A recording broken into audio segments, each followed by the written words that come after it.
Here I am back again. I'm Charles Lawrence, but I want to introduce you to one of my native names. And I'm going to share the story this time about how I was sent to and introduced to the Musqueam band of the Salish nation of the Northwest Coast in Canada and US. It's quite a wonderful thread of weaving again.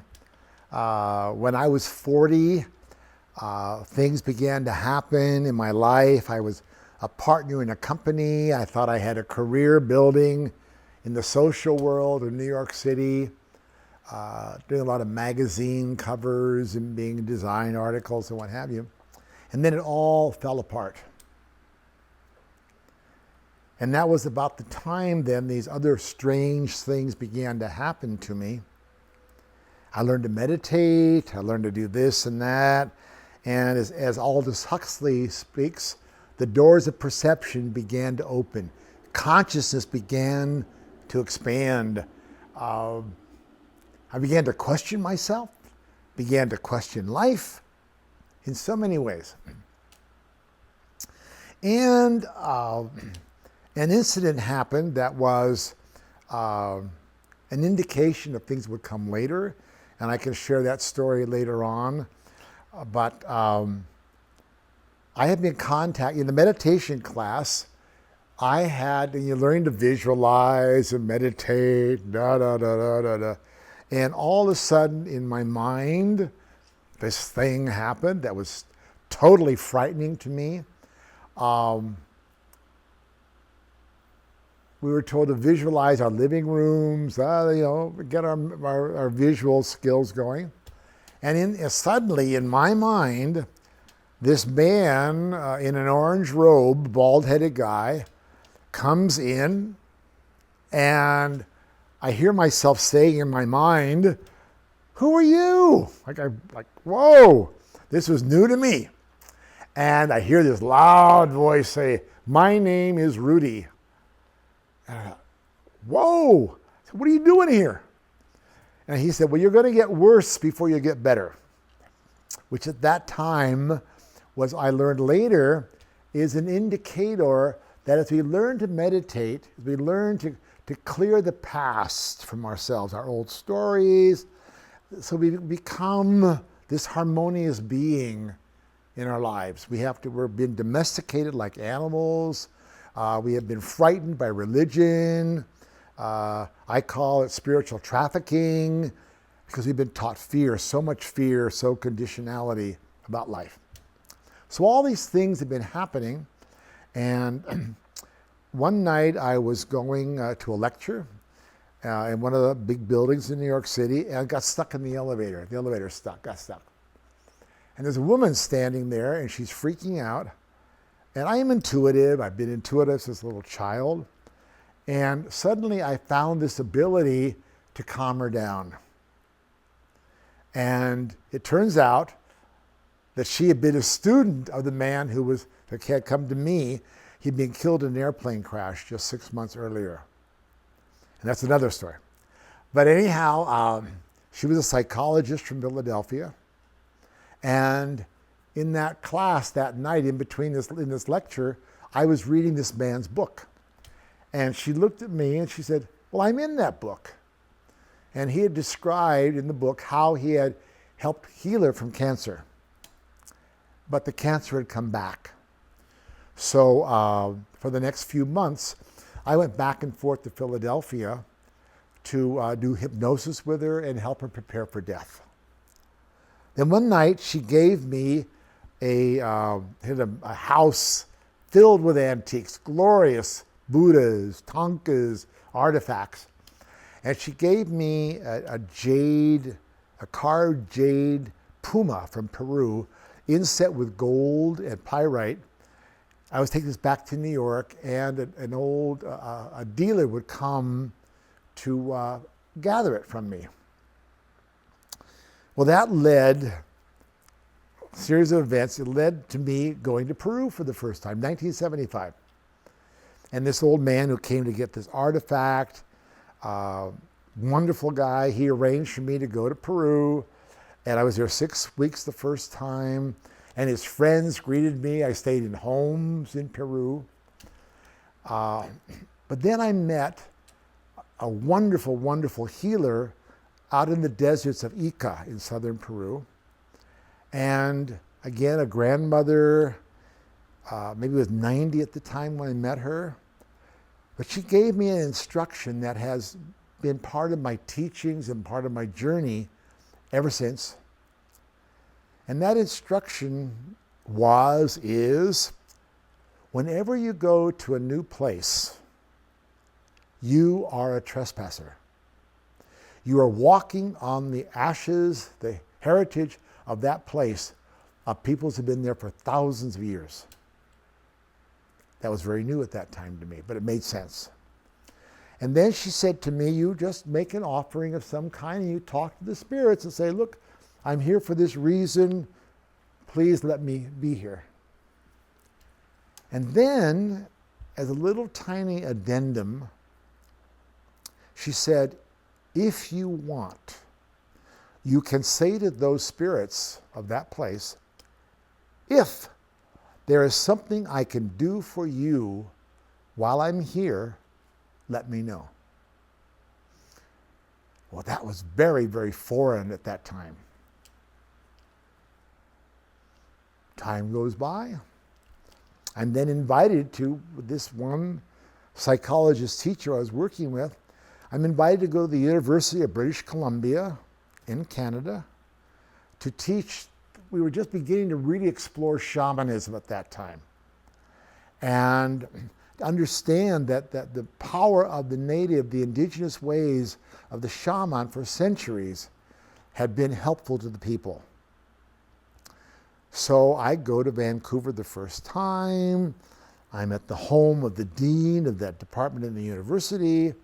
Then I remember, I didn't do that ceremony. So I went in the backyard of his home. I asked permission. I hid behind a bush because I was a bit shy in those years about that. And I did what I was told. And again, I said, if there's something I can do for you while I'm here, let me know. Well, 2 mornings later, I awaken in my room at the university, and I hear a very, very clear voice, like a voice out here around me, and the voice says, go north of the airport. That's all it said. And wow, I wasn't used to that at all. So I'd never been here before. I don't know anything. So I was having breakfast with the dean that morning, a wonderful man. And I said, Saul, what's north of the airport here? It's an old Indian reserve. Oh, my hair.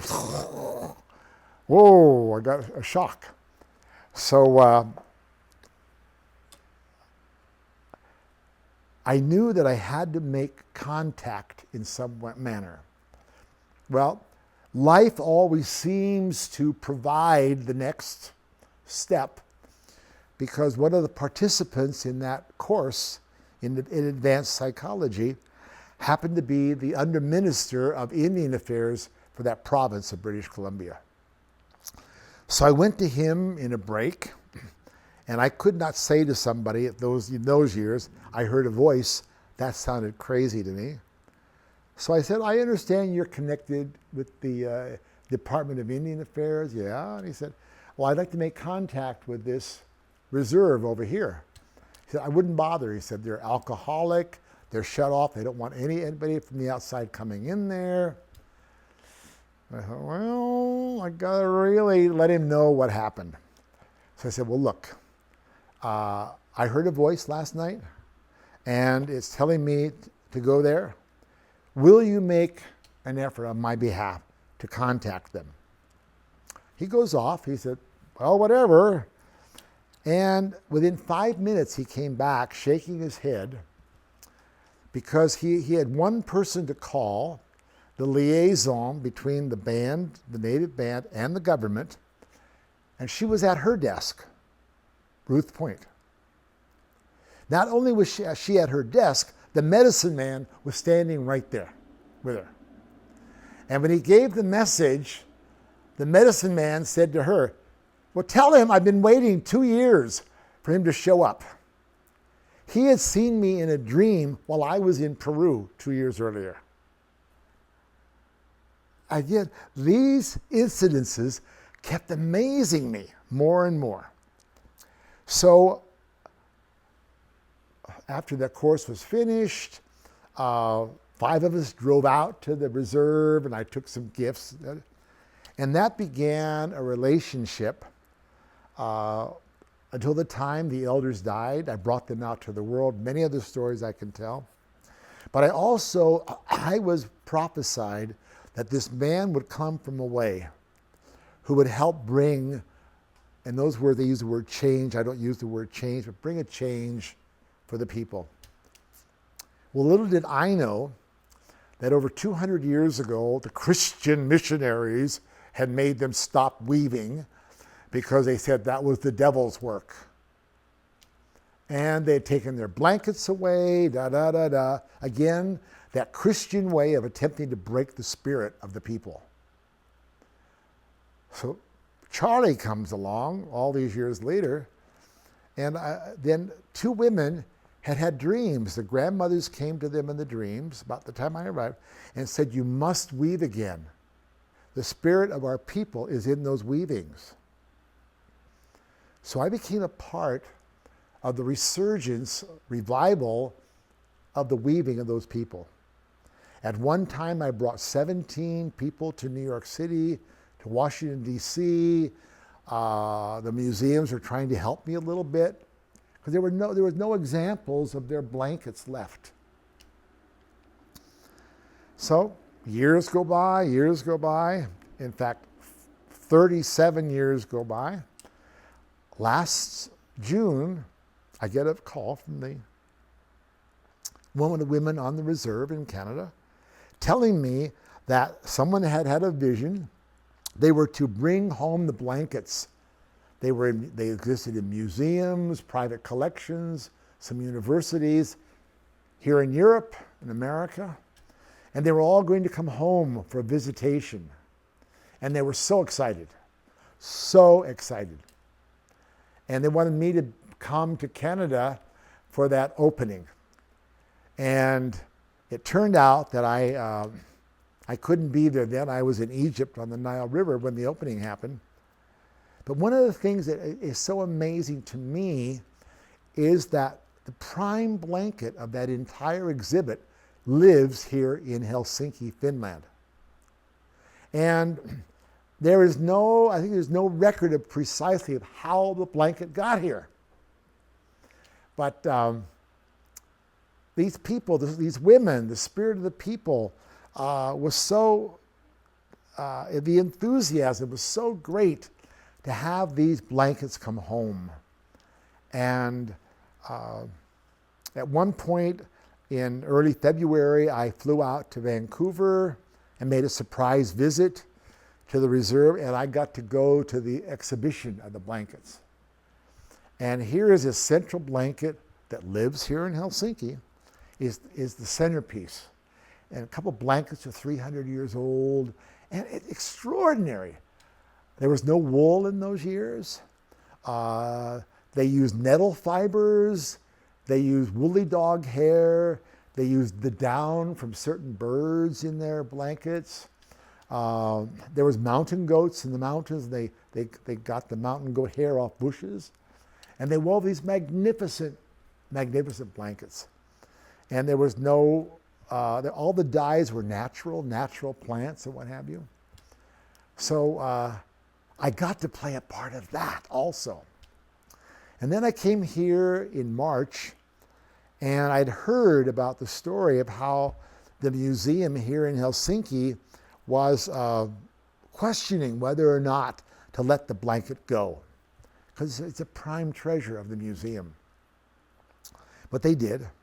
And then I went and interviewed a couple of the curators at the museum. And that was extraordinary because they're scientific people, these are museum exhibits. But I said, what you don't understand is what this means to the people. This is their heritage. And I think they understood a little bit, but the amazement is, for me, again, I got to be a part of this. Who would know that one of the blankets that they would go home on a visit would be in Helsinki?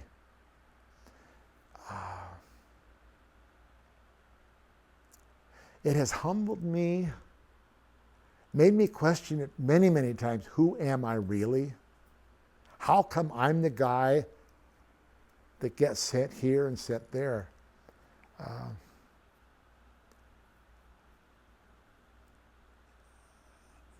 One cannot question too much when intuition is guiding us.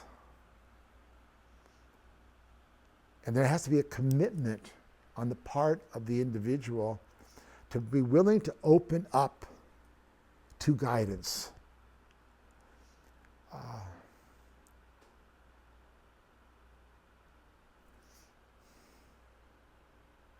Many people of the world who've been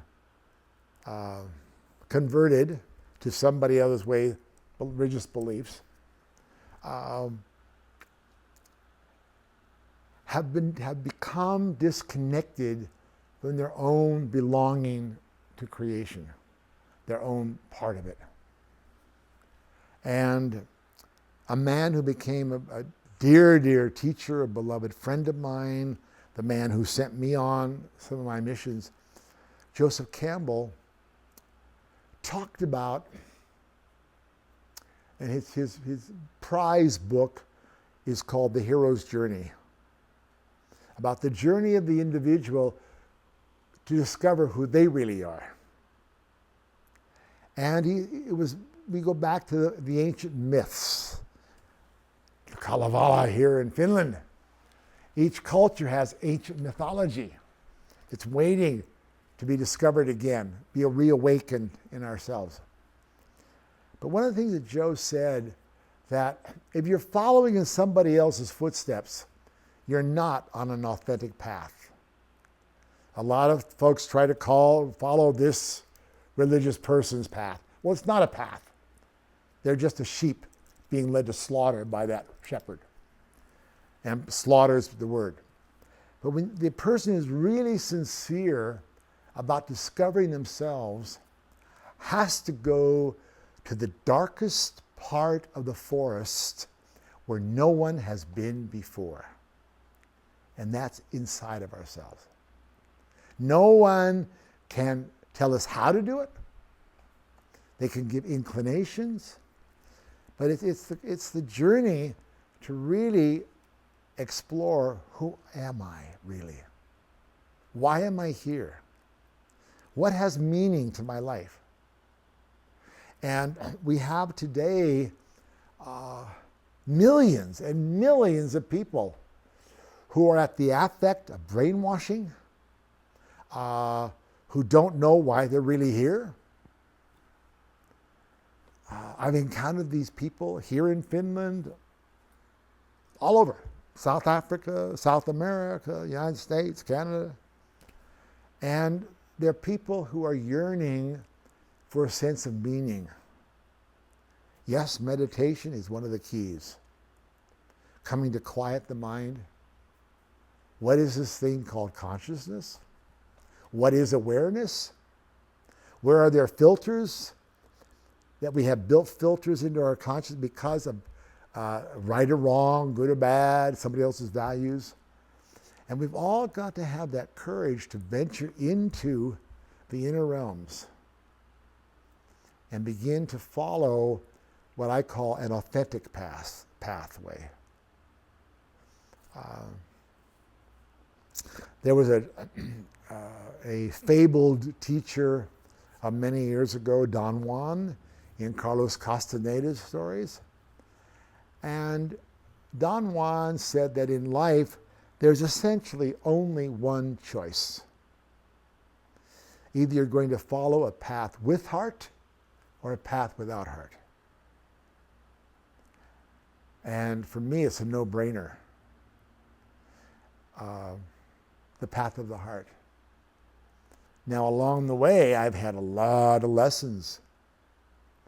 I had internalized anger, hatred, fears, been programmed into me as a little boy.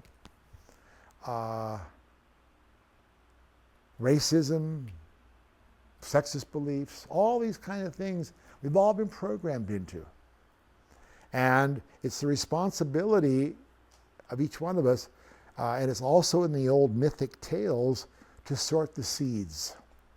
What has value, what doesn't have value. And in the Psyche and Eros tales, the Greek tales, the other worlds will come to help us if we're truly sincere and willing to receive from the place of other. It helps not trying to know too much. It really helps being, in a way, simple, that we can receive the guidance. As I said, that voice said, go north of the airport. Well, here I am, almost 44 years later. And the history with those Musqueam people, the ups and the downs, the anger at times, and I earned the trust, I earned the love. And there is love. I showed up in February, and I just walked in the houses. Because some of the houses, the doors are never locked. And I say, here I am. And they'd be crying a little bit, and lots of good feelings.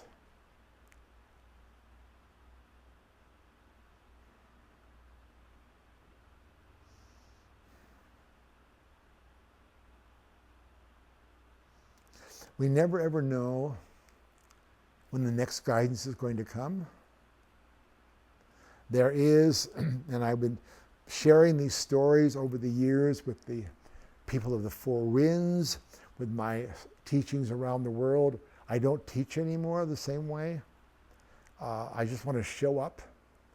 As Gandhi once said, be the change you want to see in the world. And what I want to see more of in the world is love.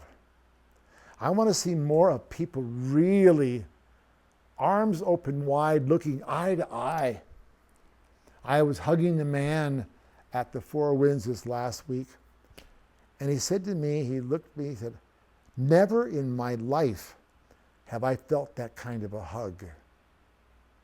And whoa. And at one point, there must have been 10 of us. Everyone wanted to come in and join the hug. We know scientifically now that after about 15, 17 seconds, and you're in an embrace, the chemistry shifts, the brainwave shift.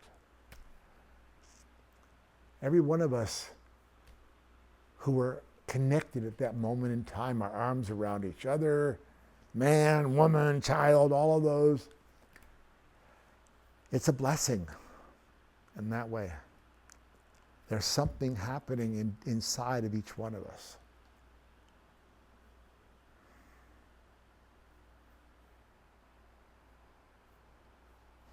For many years, I've been urging people to write new stories. There's the brain research now. We have all the scientific evidence there that 95% of the time, people are not present. They're living in the past.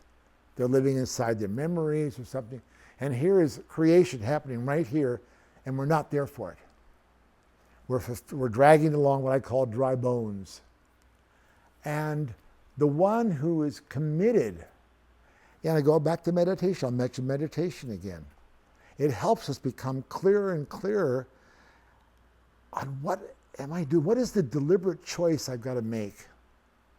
The Tibetans teach about deliberate intent every morning before getting into bed.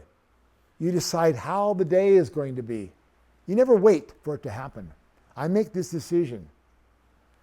Now, one of my things is joy.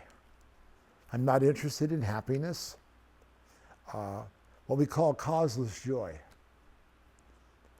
And I'll say to people, have a ball, have a ball. And people laugh a little bit. Some people say, what do you mean? This is too important, I can't have a good time. If we're not having a good time or not enjoying life, what are we doing? We're just slaves acting out of some mindless kind of script that needs a severe, radical upgrading.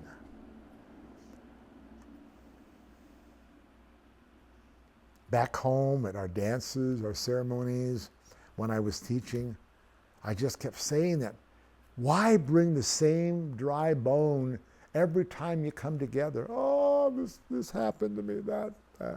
The world's going. Well, that's just feeding more and more negativity. And it's draining. Our cells get weaker. With positivity, we know it. It's enhancement. And daring to get out of the box. There's a Rumi, the great Sufi poet, teacher, wise man. There's one of his poems that says, say yes swiftly. But he's saying, reach beyond the doors of yesterday. Go beyond. Go beyond. Go beyond. And most folks don't. They live in their little ticky-tacky mindset. I'm having some meetings here. There's a lot of trauma in this country, inherited trauma. It affects, we know now, epigenetically, trauma is being passed on. In America, it's a big issue. They know that people whose grandparents were in the prison camps, the concentration camps in Germany, they've carried that in their DNA. People whose grandparents were brought over as slaves from Africa, they have that. And those things begin to, like a parasite, and the Toltec word is mitote. That parasite eats away at our life force in our bodies. And people are afraid to live because of all that inherited trauma. And maybe I get to be a part of something here in Finland because there's some karma with me and the Finnish people. I love so many people here. I was at a Tachman store up in Montaharju yesterday. And I'm buying something, and I hear this voice say, Charles? And I turn around, and here's a woman who'd been in a workshop of mine a few years ago. And I gave her a big hug. We were laughing. She's, I'm shaking. She said, it was such a surprise. Well, I love that kind of surprise, We never know. And I'm going to write her an email tonight maybe and say, was that fun? This journey, our lives, can be so magical. When we open ourselves to right relationship with nature. And I was talking to the people at the Four Winds camp because there's a lot of concern with the ocean, all the debris in the ocean. What's happened around Finland this year with the algae in the water, because the oceans are heating up, all that stuff. And years ago, I had met a Siberian elder at a gathering in the States. And his name was Granpa Misha, little tiny guy. And I think his biggest finger was smaller than my finger, his little finger. He got so angry when people were talking about the earth. Oh, the earth is polluted, this is bad, that's bad. And he said, how would you like it if people came to you and said, you don't look so good. There's something wrong with you. If you heard that day after day, after a while you're going to believe it. And he said, the earth believes what we say if things are bad. And his admonition, his teaching was, after all, the earth is a woman. And women like to be told they're beautiful. They like to be told you're wonderful. And it was amazing to watch this little tiny Siberian shaman talking that way. And I was telling the Four Winds people that. Let's tell the earth how wonderful she is, how beautiful she is. If we really believe in consciousness, that everything is connected, everything is relational. Science now is knowing that the trees talk to each other in their root systems. Science is beginning to discover that. Native people could have told you that hundreds of years ago. There are ethnobotanists in America who talk about mushrooms and how in Finland's a land of mushrooms, but all these mushrooms are in a network. They're all connected. How would it be if we began to talk to nature? Each one of us. Talk to the trees. Talk, talk. How would that be in each one of your lives? I used to suggest to people here in Finland, go to a place somewhere in the country and keep going back to that place. Leave offerings there. And watch what happens. And then come back and tell me that story. So, I think that might be enough for this time. Thank you for listening.